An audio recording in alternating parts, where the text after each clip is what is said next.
Honourable Malema, I've heard what you have said, but I fear Fokol.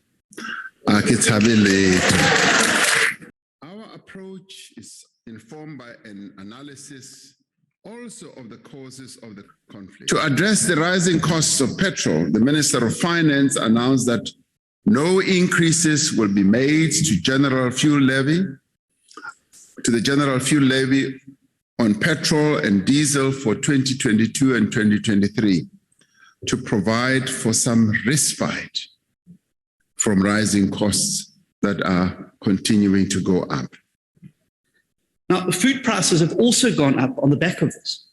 Now, I'm sure billionaires don't do their own shopping, but I can tell you today, cooking oil has gone up by 28%, sugar 6.6%, meat by 8.2%, veggies by 8.6%, and pilchards by 5%.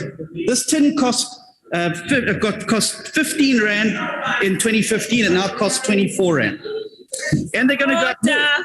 Order. Mr. President. Order, honourable members. Order. Mr. President, there are steps, however, that your government can take to alleviate this.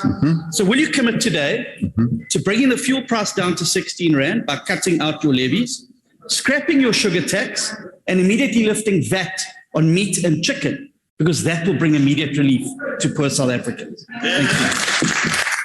I want to thank you for some of the suggestions that you're putting forward. You are not the only one who's putting forward suggestions. You have done it in the most dramatic way today by bringing a plastic with oil, food, and bread, and Lucky Star, or whatever. Former Minister Mboweni would have been very delighted with you.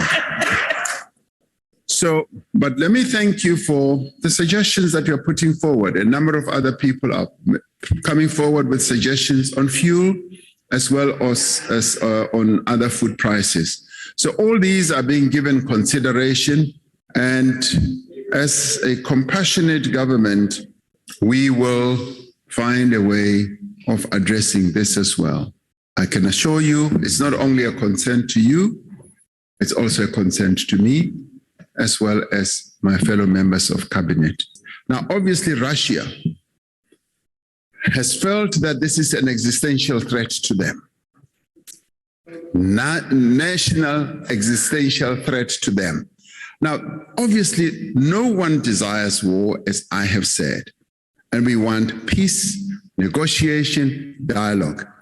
I firmly believe that that is the only weapon, that an instrument that should be used to resolve conflicts. War doesn't. Sanctions don't. The United Nations Security Council should be reformed, and other countries should be enabled to participate. And we're not only talking about the African continent, there are quite a number of other countries around the world which would be able to bring their voices to the table so that the views on the Security Council are properly weighed up, and it leads to a consideration of different views. And if that were to happen, I believe that the UN Security Council would be able to be a much better structure of the UN, to be able to ensure that there is peace and stability in the world,